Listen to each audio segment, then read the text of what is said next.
I am really excited to be talking to you today about a new initiative that we started in the last year called AIR.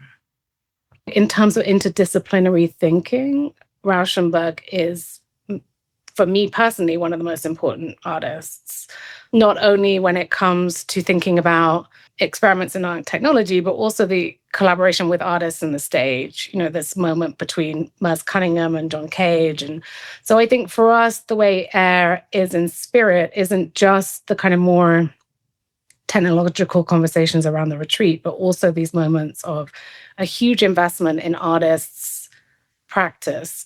I studied the independent group. So for me, this idea of how artists can collaborate, how we can bring in an interdisciplinary conversation is really at the heart of a lot of the work that I'm focused on and what we're doing. AIR is really about what we think how the museum can be.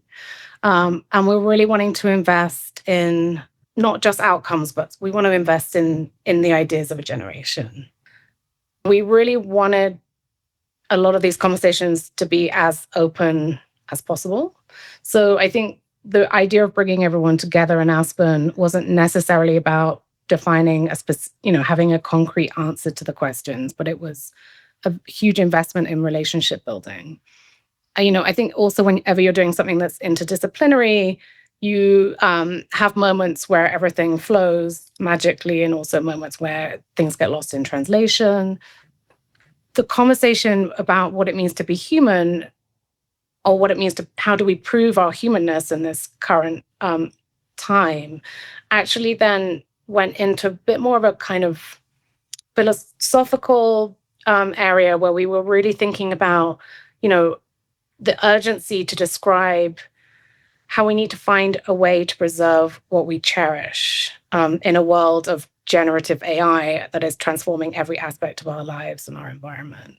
And so, maybe that sounds like but in many ways, that idea of how we endure, what we can endure, and what we want to endure, So I think for us, it has brought up a lot of themes coming into AIR 26, where we're really thinking about how objects endure, how genres endure. Even talking about experiments in art and technology as a genre for artists.